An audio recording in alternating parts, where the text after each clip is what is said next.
A gente sabe que os micróbios fazem parte da nossa vida desde que o mundo é mundo e vem moldando a nossa história ao longo do tempo, seja para o bem, seja para o mal. Foi com isso que dois amigos infectologistas, Renato e Carlos, decidiram criar a série sobre micróbios e homens aqui no InfectoCast para discutir essa peculiar amizade ecológica. O tema do episódio de hoje é sobre a sobrevivência do monoteísmo na história da humanidade e qual é essa relação com os micróbios. Eu sou o Klinger e recebo hoje os nossos novos integrantes para esse episódio dessa série especial. E aí, pessoal, sejam bem-vindos. Obrigado. Aqui é o Carlos Kiefer, sou infectologista, professor universitário. Estamos aqui para bater um papo sobre micróbios e homens. Eu sou Renato Grimbaum, também sou infectologista, professor universitário. E o que eu quero falar para vocês é que a gente deseja discutir com todo mundo um lado diferente das doenças infecciosas, não somente a parte médica, mas como que as doenças infecciosas, e mais do que eles, os micróbios, bactérias e vírus, nos acompanham e moldam nossa história. É isso aí, essa série é uma série pensada por nós, dois amigos, para a gente trocar ideia sobre esse encontro entre o mundo dos micróbios e a nossa civilização humana ao longo do tempo, e a gente pensa em trazer para vocês curiosidades, conjecturas, ideias, propostas que podem ter alterado o curso da nossa história e o curso da humanidade por uma perspectiva, claro, de médicos e infectologistas, não de historiadores. E aí, que história é essa da sobrevivência do monoteísmo? De onde surgiu isso? Faz uma apanhada aí pra gente. Então, isso é uma coisa curiosa, né? Tem vários historiadores, particularmente essa turma aí da Nova História, que tenta entender a história da humanidade não só sob a perspectiva dos grandes eventos, mas sob a perspectiva desses microeventos, dessas coisas que podem acontecer na nossa vida, a partir ou na vida de uma determinada civilização, a partir desse encontro entre ocorrências eventualmente inesperadas para aquele determinado momento histórico. Então, quando a gente começou a conversar, eu e Renato, há um tempo atrás, pensando em fazer uma série contando essa perspectiva, a gente trouxe ideias nossas, coisas que a gente tinha lido ao longo da vida, que tinha acumulado de conhecimento ao longo da vida, e a gente pensou, coisa curiosa, né? Como é que a partir de um determinado momento histórico, né, o monoteísmo, e particularmente aí a gente está falando do judaísmo, né, o judaísmo como a gente conhece hoje, que deu origem depois às outras vertentes desse monoteísmo, né, cristianismo e islamismo, como que isso pode ter sido de repente moldado por pestes que tenham acontecido no passado, né? E porque ele já tinha lido uma série de coisas, depois ele vai contar para vocês, eu também já tinha lido outras coisas, eu achava isso muito curioso, falava, é mesmo, né? Será que teve alguma peste que talvez tenha moldado essa sobrevivência do monoteísmo ao longo da história? E daí a gente, a partir dessas leituras nossas, aí um monte de livro que a gente foi lendo aleatoriamente ao longo da vida, fora da infectologia, né? A gente se deparou com esse período, que é um período crítico na história da sobrevivência do judaísmo, né? E que deu origem às nossas religiões monoteístas conhecidas de hoje, né?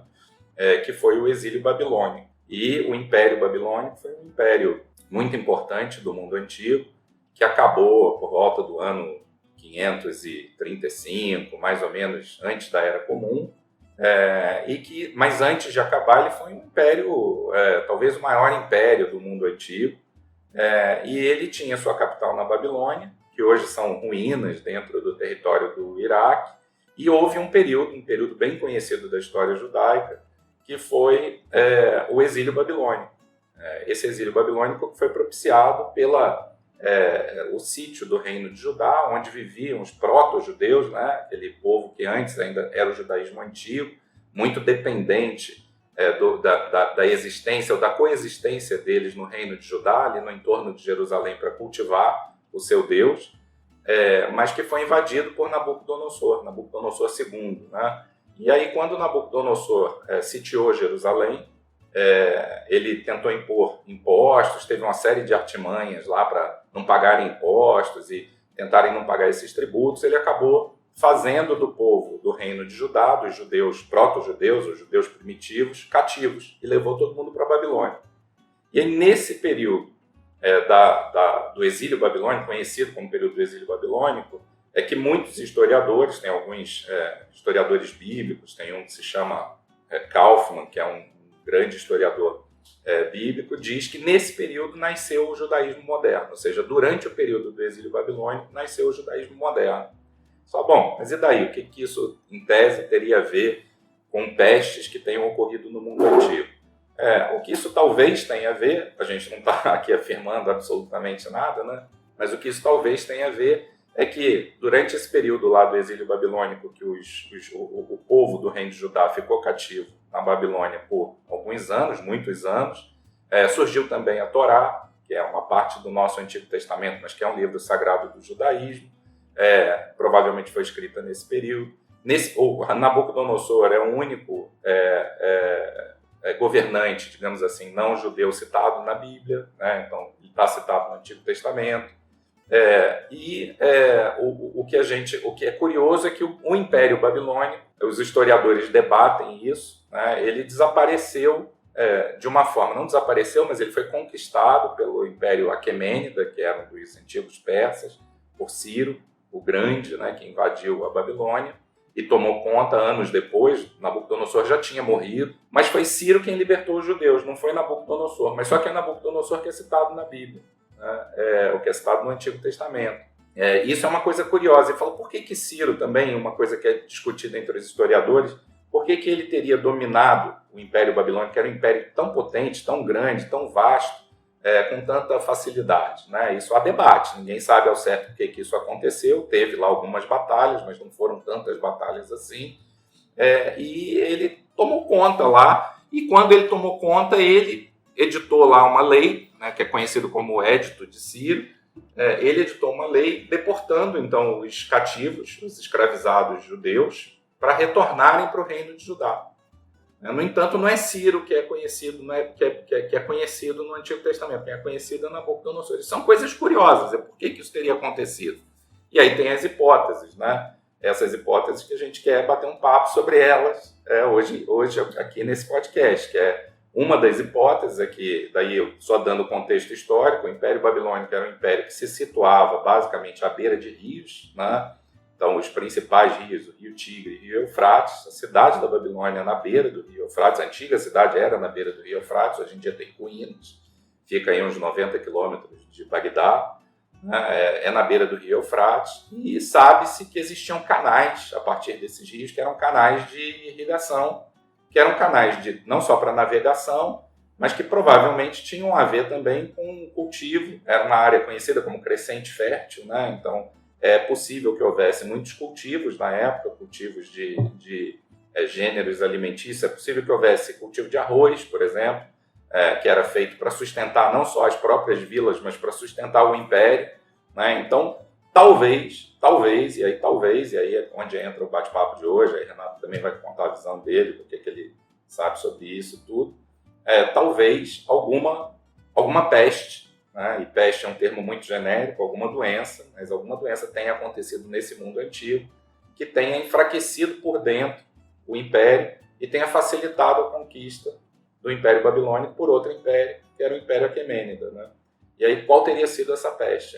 Esse é o bate-papo de hoje. Então, o Carlos já lançou a bola, agora eu vou pegar a bola no meio-campo e vou começar a distribuir essa bola. Enquanto a gente toma vinho, porque essa é a ideia, né? É bom que todo mundo saiba que a gente está tomando vinho. Então, eu acho que tem uma coisa que dá um tempero especial que vale a pena a gente refletir, é que a gente, quando estuda história no segundo grau, e mesmo quando você estuda história, as linhas mais acadêmicas, elas são quase sempre deterministas de uma forma ou outra. Tem gente que coloca um determinismo social, um determinismo econômico, um determinismo cultural.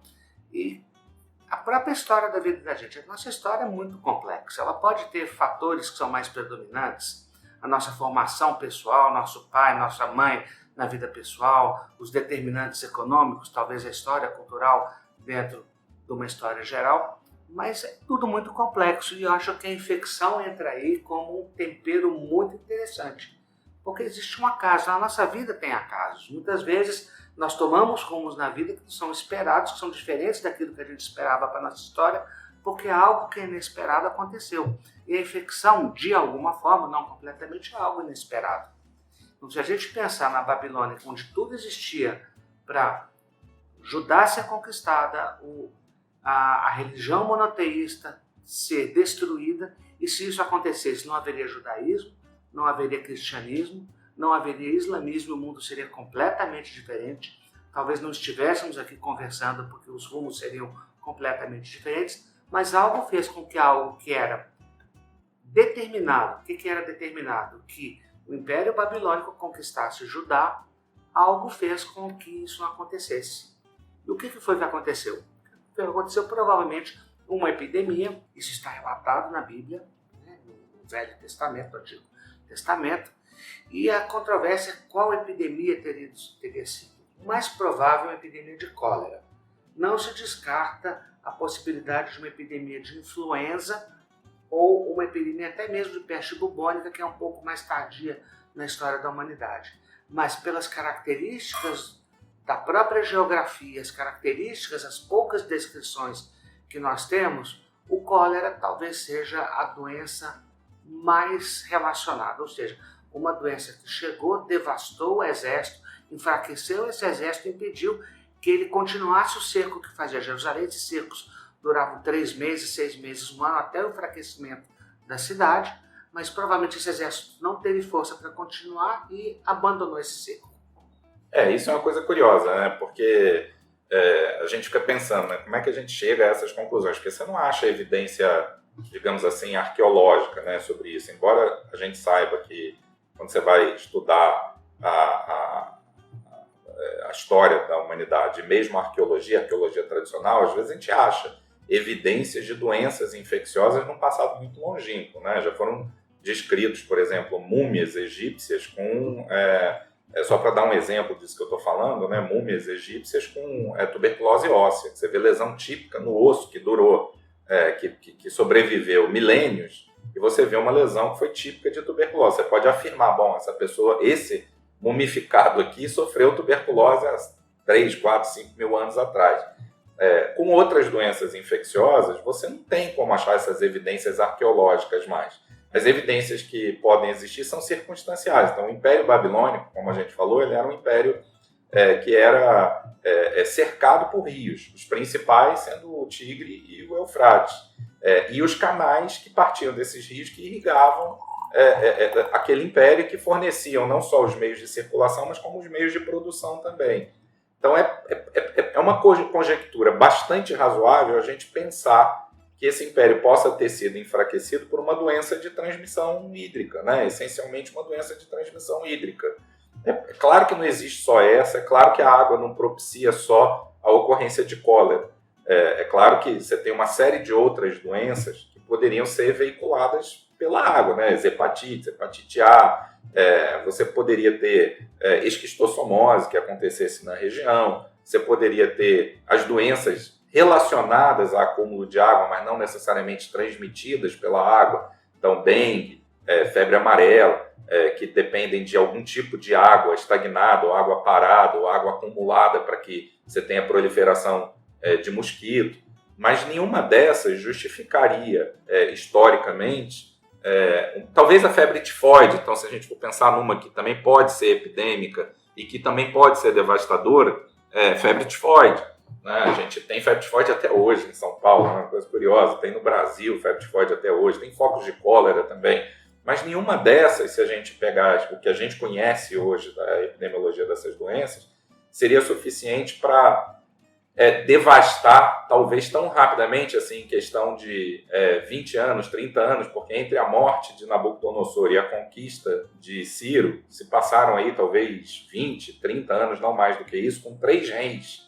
3 governantes depois do Império Babilônico, que duraram muito pouco, cada um deles. Um durou 2 anos, outro durou, sei lá, talvez 5, 10 anos, o outro durou uns 5 anos, e daí veio Ciro e conquistou. Então, quer dizer, foram reinados que aparentam ter sido reinados instáveis, até que Ciro conquista, e quando conquista com uma certa facilidade. Então, o que teria acontecido nesse período de talvez 20, 30 anos entre a morte de Nabucodonosor e a libertação do povo judaico, para que ele voltasse para Jerusalém voltasse para o reino de Judá e aí se reorganizasse como uma religião moderna, né? O judaísmo como a gente conhece hoje, como esse Kaufmann diz. Ele tem uma frase que é muito curiosa, que ele diz que o exílio babilônico foi como se fosse a bacia hidrográfica do judaísmo moderno, ou seja, ali, durante o exílio, o povo se organizou como nação, como uma nação judaica, e não mais como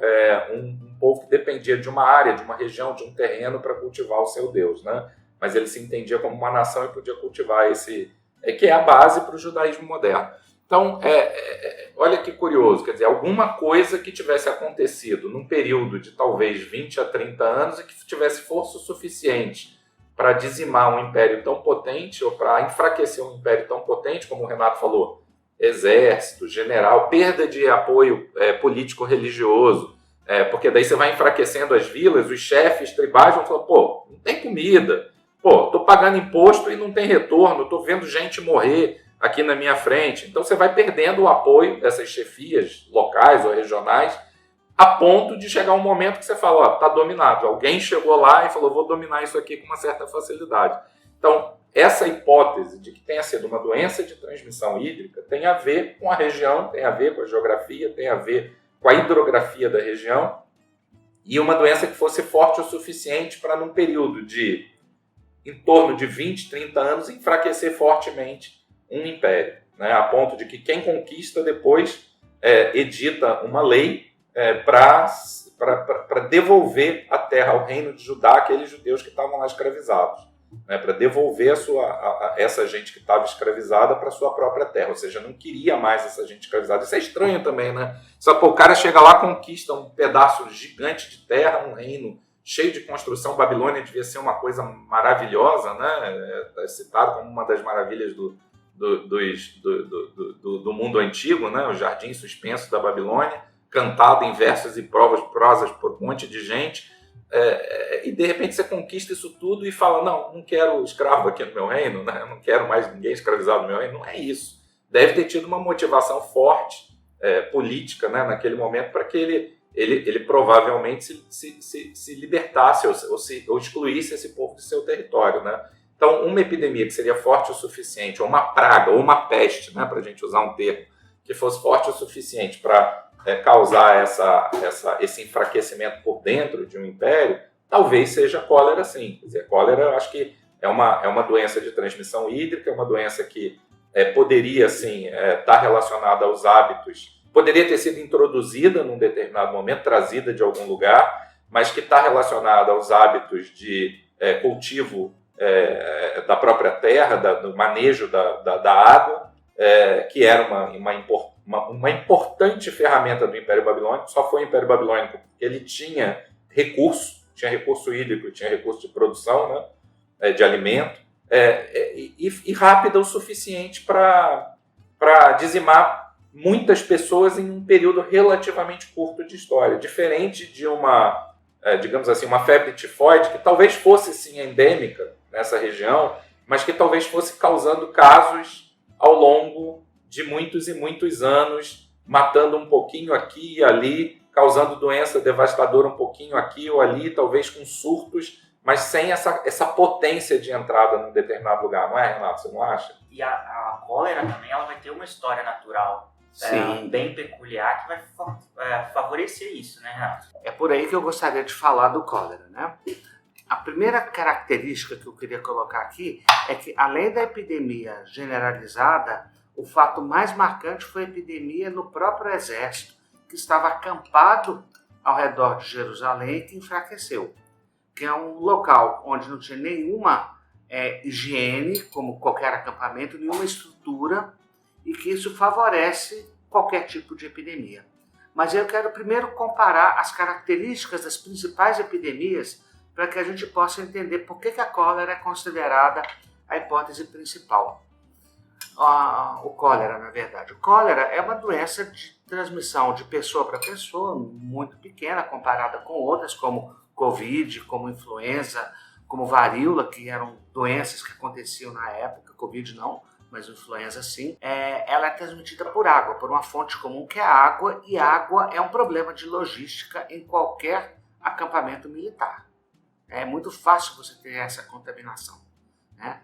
E quando você faz isso, você contamina uma mesma fonte de água ao mesmo tempo, você tem a capacidade de ter uma quantidade de casos simultâneos gigantescos, devasta pessoas. Enquanto a gente está vivendo Covid, tivemos em 1918 a influenza, a transmissão de pessoa a pessoa, ela vai crescendo, ela com o tempo cresce. Se nós pegarmos Covid-19, essa doença chegou em fevereiro, no Brasil em fevereiro de 2019, nosso maior surto foi um ano depois, por causa de toda a dinâmica de variantes e principalmente pela transmissão. Ela demorou para acontecer.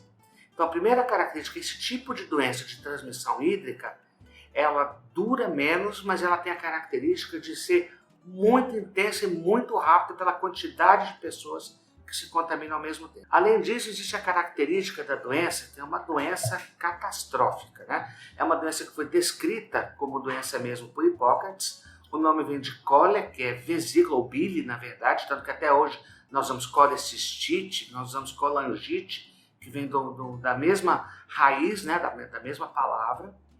E é uma doença que causa uma diarreia inimaginável. É uma bactéria, um bacilo gram-negativo. Você precisa ingerir uma quantidade significativa, pelo menos 100 mil bactérias em um único ml de água para você poder adquirir a doença. Se você consumir menor quantidade, não causa nada. Essa bactéria vai ao seu intestino e produz uma das toxinas mais poderosas que existem, que ela faz a secreção, ou seja, em vez do intestino absorver a água, ele secreta a água. A pessoa pode morrer num período tão curto quanto 6 horas, ela é muito rápida, gera uma fraqueza intensa, uma doença rapidíssima. Nos casos mais graves, a pessoa pode perder 1 litro de água por hora, que é um negócio violento, é a diarreia mais intensa que existe. Pode perder 12 litros de água em um dia. A taxa de mortalidade nessa época, que não existia soro, que não existia hidratação endovenosa, era uma mortalidade altíssima, era uma doença poderosíssima, né? Então ela tinha a capacidade de dizimar um exército que cerca uma fortaleza muito grande. E aí, junto com a doença, eu até vou estender um pouquinho. Essa é uma doença que é da região. A hipótese mais forte é que essa doença venha do subcontinente indiano, onde existe uma relação do homem com o rio muito forte, parecida com o que a gente tem aqui, por exemplo, na Amazônia. Só que você junta 2 coisas na Índia. Uma relação com o rio, que eu vou estender um pouquinho mais, e uma agregação, uma aglomeração de pessoas muito grande.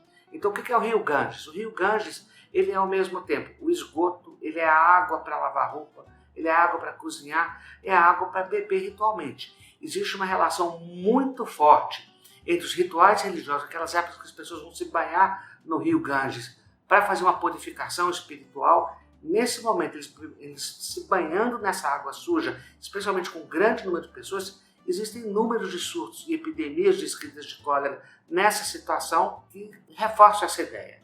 E saindo do subcontinente indiano, que não é tão distante assim do Oriente Médio ou do Oriente Próximo, que é onde isso tudo aconteceu, é uma hipótese muito plausível a gente pensar no cólera como causador disso tudo. E você não acha curioso também uma coisa que eu fico pensando, né? Você falou, né? Cólera é uma doença que ela é explosiva, é uma epidemia que é explosiva, né? Então, se ela é introduzida numa determinada vila, numa determinada região, em poucos dias você pode contaminar milhares e milhares de pessoas, porque a fonte comum é a água.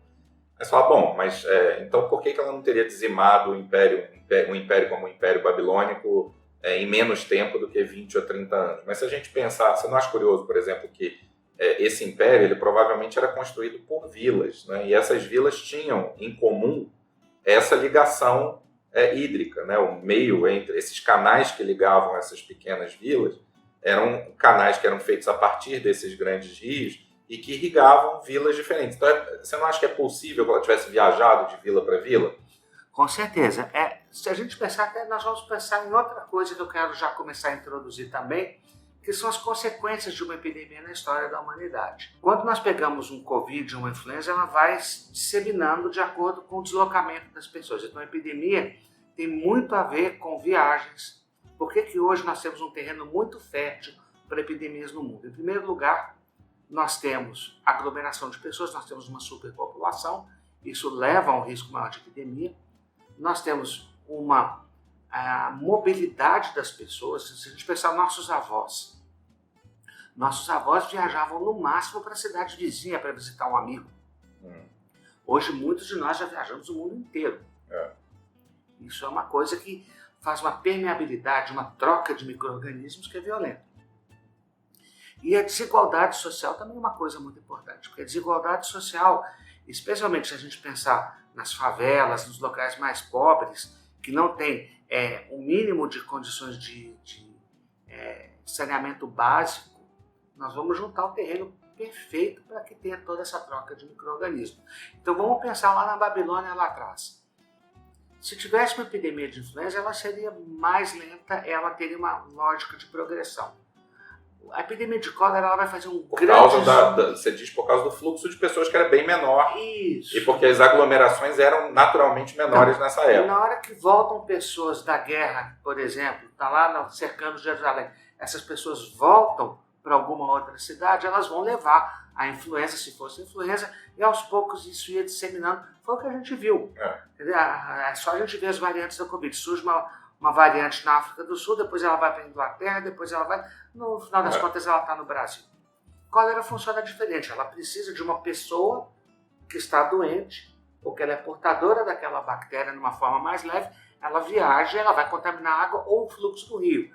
E aí é a coisa que a gente vê que tem a ver com isso tudo. Uma das consequências do cólera é que só existe epidemiologia, nosso conhecimento de como que existe a transmissão por causa do cólera. É uma consequência indireta maravilhosa, que é a história do Jon Snow. Quando houve a Revolução Industrial e que o ser humano saiu do campo, começou a ir para a cidade, as cidades começaram a ficar grandes e vão pegar Londres como modelo, aquelas grandes comunidades de pessoas com grande aglomeração, sem nenhum saneamento básico, sem água tratada, que na verdade é um conceito posterior, sem esgoto suficiente. O que aconteceu? Nós começamos a ter epidemia em Londres e tivemos pelo menos 3 grandes surtos de cólera na Inglaterra no século XIX. E durante um desses surtos, um fulano chamado Jon Snow, esse livro é bastante conhecido, ele resolveu estudar como que a doença se transmitia e ele observou que ela começou numa região do rio e ela foi progredindo com o rio. Então a comunidade que morava mais próximo do surto inicial teve um grande número de casos, à medida que ia para uma comunidade, mais para frente ela ia migrando.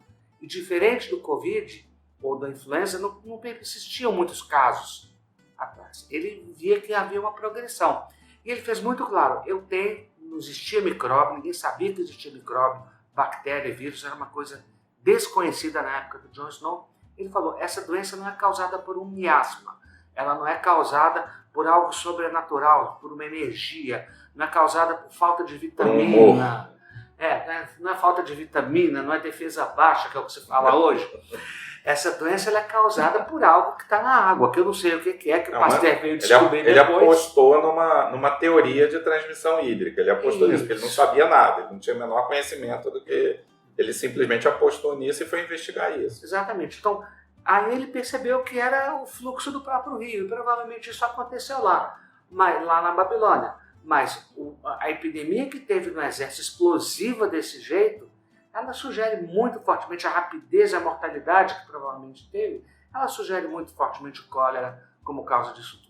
Eu acho isso bárbaro, né? Porque se você pegar a própria dinâmica, né, de como as coisas aconteciam, né, é isso que a Renata está falando, quer dizer, é possível a gente conjecturar, porque isso aqui são tudo conjecturas, ninguém tem evidência arqueológica histórica de que isso tenha acontecido, inclusive a hipótese de que tenha sido uma peste qualquer que tenha enfraquecido o Império Babilônico é uma hipótese, não é uma teoria confirmada, né? Isso é uma hipótese, não é uma ideia confirmada. Mas é bastante plausível você pensar, porque a cólera, embora ela seja explosiva, como o Renato está falando, né? E ela tenha trazido inúmeros impactos para a humanidade depois disso, quer dizer, muito depois do Império Babilônico, ela acabou sendo o cólera acabou sendo o que nos ensinou sobre a epidemiologia moderna a partir de Jon Snow, né? Se não fosse o cólera, Jon Snow não teria apostado nessa teoria, mas ela é explosiva, mas ela caminha ao longo de um determinado curso de contaminação hídrica, que pode ser um canal, pode ser um rio, pode ser um poço, pode ser um lençol freático. Desde que aquele lençol esteja contaminado, é por ali que ela vai caminhar. E é razoável pensar nisso no Império, que tinha canal como seu principal modo de, não só circulação, mas de produção também. Então é razoável você pensar que vilas ou tribos que existissem ao longo desses canais, que fossem responsáveis por produção de alimento, fossem responsáveis por pagar impostos para esse reino, fossem acometidas e as pessoas começassem a saber, meu primo da vila tal, lá embaixo, num canal a 50 quilômetros de distância daqui, falou que a vila dele foi dizimada e os caras ainda estão querendo cobrar imposto da gente. Então é razoável você pensar nessa hipótese, né? Daí o cara fala, eu não vou pagar. Ixi, vai chegar uma coisa aqui, qualquer que vai dizimar, uma peste, qualquer que vai dizimar a gente. E daí a peste chega, e daí a peste dizima. Isso vai acabando com essa tessitura social, que era a tessitura de sustentação de um determinado império. E traz essa noção que Renato está falando, né, que eu acho que é curiosíssimo isso, porque isso tem a ver com a nossa construção da história da humanidade, essa noção de que existem grupos diferentes dentro de uma sociedade. E alguns menos privilegiados do que outros. Porque seguramente o cara que estava no palácio lá na Babilônia, e aí já não era mais Nabucodonosor, né? Já eram outros reis, né? Mas o cara que estava, que aí quem levou a culpa, né? Mas o cara que estava no palácio lá na Babilônia demorou mais para ter esse problema, né? E continuou tentando impor o seu domínio político na região, mas que talvez tenha sido enfraquecido por uma doença.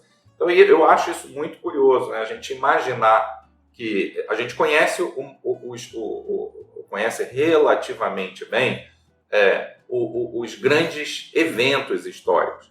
Que Nabucodonosor existiu, reinou por tantos anos, Nabucodonosor II, né? Reinou por tantos anos, foi o principal governante do Império Babilônico, bacana. Que foi seguido lá por 3 reinados depois, bacana. Que chegou Ciro e conquistou o Império Babilônico e transformou no Império Aquemênida, que veio a ser depois o Império Persa, bacana, a gente sabe disso. Mas essa tessitura social que está por baixo, eu acho que isso é que é o curioso. E é aí onde tem esse grande encontro entre nós, humanos, e as forças que nos cercam. Uma dessas forças que a gente tem que prestar reverência a ela, seja ela do bem, seja ela do mal, são os micro-organismos, né?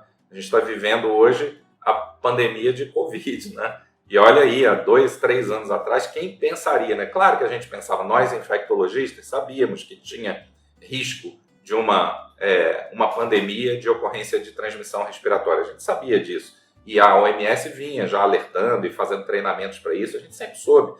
Ficou com medo de que fosse a gripe suína, depois a gripe aviária. Acabou sendo um coronavírus. Mas como isso impactou a tessitura social nossa e como isso talvez tenha sido mais pesado para algumas fatias da nossa sociedade, né? Assim como talvez uma peste qualquer, talvez cólera lá no Império Babilônico há cerca de 3.000 anos atrás, né? Isso é muito curioso, né? A gente pensar nessa relação, quer dizer, quando olharem para a gente daqui a 1000 anos, o que dirão, né? Da pandemia de Covid, né? Eu acho isso bárbaro, né? Então, é isso que eu queria também falar, porque os micróbios a gente sempre pensa como uma coisa ruim. A gente teve uma época que na televisão aparecia sempre alguém fazendo cultura de superfície. Olha, tem bactéria na mesa. Ótimo que tem bactéria. Na verdade, as bactérias têm uma relação conosco muito mais complexa. Não necessariamente elas são vilãs. A bactéria que causa o cólera, que é o Vibrio cólera, ela é uma grande vilã. Ela é uma da bactéria. Essa é malvada. Horrível. Essa é muito do mal. Essa é do mal. Muito do mal. Mas o que eu queria dizer é que, assim, independente disso, existe uma relação das epidemias na nossa história que ela é invariável, né? Ela vai gerar mudanças. Vai gerar mudanças. Ou sejam políticas, ou sejam científicas, ou ambas, sempre vai ter.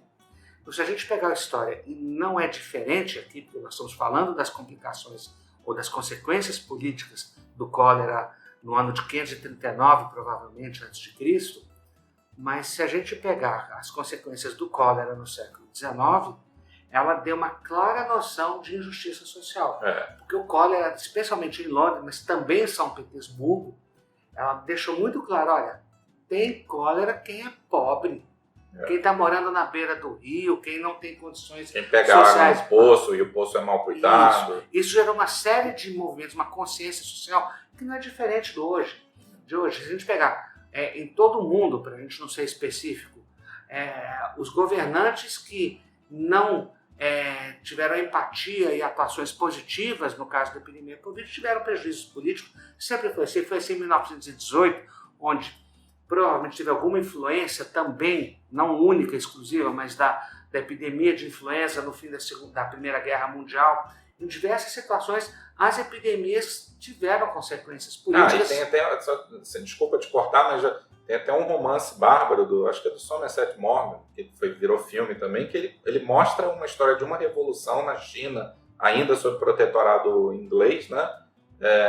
Que por causa de um surto de cólera, que seguindo o fluxo do rio. Ele conta a história de um microbiologista que foi para lá no início do século, final do século XIX, início do século XX. Ele conta essa história, acho que é The Painted View o nome do filme, e eu acho que é o mesmo nome do romance, acho que é Somerset Maugham. E é por isso que a frase do Mark Twain, que a história não se repete, mas ela rima, ela tem que ser respeitada, né? As pessoas estão muito sensibilizadas no momento de uma epidemia. Não adianta a gente incitar a raiva, não adianta a gente jogar do contra, a gente tem que resolver os problemas, né? Mas além das consequências políticas, que no cólera foram bastante evidentes, tanto na Babilônia quanto no século XIX na Rússia e na Inglaterra, onde isso foi forte na China, como você comentou, Carlos, as consequências científicas têm um grande ganho para a humanidade com o cólera. A partir do momento que o John Snow fez uma hipótese, e isso é o grande valor da ciência que a gente tem que ressaltar. A ciência ela não resolve tudo, mas ela dá direcionamento. A ciência não substitui religião, não substitui nossas crenças, mas ela nos ajuda muito, vacina nos ajuda muito. Mas o que a epidemia do cólera nos mostrou? A partir do momento que o John Snow falou, nosso problema é água, Isso abriu toda uma linha, né? Ele abriu uma porta fabulosa. Então, primeira coisa, já existia rede de esgoto. Se pegar o Império Romano, eles tinham redes de esgoto. Mas o que a gente fazia com a água? Nossa água era tratada, não era tratada? É só a gente pensar hoje como é no Rio Amazonas, no Rio Negro e como é no Rio Ganges. Nossa relação com o rio, que é uma relação até primitiva, ela é uma relação errada, que a gente não cuida da água. Pega os nossos rios aqui em São Paulo, o Rio Pinheiros, o Rio Tietê, são rios mal cuidados, maltratados. Isso acontece no Rio de Janeiro, acontece em Belo Horizonte, Curitiba, em todos os locais. O que houve de consciência? Vamos começar a estudar as águas. E a gente começou a trabalhar, a ter o quê? Saneamento básico, coleta de esgoto mais eficaz, tratamento dessa água e mais. A gente começou a falar, nós precisamos ter água tratada para as pessoas. Então, uma consequência bastante positiva foi um evento ruim, que é uma bactéria que não tem nenhum ponto positivo, que ela não tem nada de bom para nos oferecer, forçou que nós tivéssemos uma coisa de empatia. Ciência é empatia. Ciência é uma cultura feita para o bem das pessoas. Ela não é feita para o mal. E a ciência, o que ela fez? Ela desenvolveu saneamento básico. Ela desenvolveu técnicas para você purificar a água. Pasteur, de certa forma, a descoberta dos micro-organismos, dos micróbios, é uma consequência do cólera também. Você começa a ter um desenvolvimento científico para o bem, que ele é muito favorável, mas muito, muito favorável. É um benefício que salva milhões e milhões de vidas. Já se tentou vacina para o cólera, essa vacina não foi eficaz. E a gente sabe, quer dizer, nós temos, como eu falei no início, nós temos um terreno propício para termos uma nova epidemia do cólera. O Brasil é uma área de risco. Se nós pegarmos as comunidades, as favelas, onde passam córregos de esgoto no meio da favela, onde nós temos gente, nós não queremos essa bactéria introduzida novamente. Nós temos nosso litoral com despejo de esgoto dentro do litoral. As pessoas consomem frutos do mar, às vezes em condições higiênicas ruins, pegam água não tratada e consomem especialmente nas suas férias, na praia.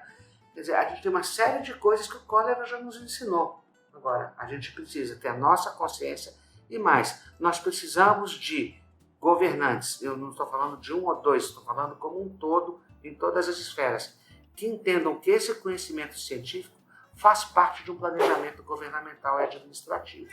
E a gente tem que aprender com esses problemas do passado para que o próprio cólera não derrube os nossos governos. A gente quer que cólera seja um problema extinto e que os problemas políticos sejam resolvidos a nível político. Eu acho que é isso que, quer dizer, a consequência do que a gente está falando aqui, né? O nosso bate-papo aí é sobre a sobrevivência, a existência do monoteísmo, né? E como uma peste pode ter moldado isso no mundo moderno. Muito legal, então, essa correlação que a gente vê da história com os micróbios, né? Esse foi o primeiro episódio que a gente fez e a gente vai trazer novos temas com essa correlação ao longo aí de vários micro-organismos que a gente tem a nossa vida.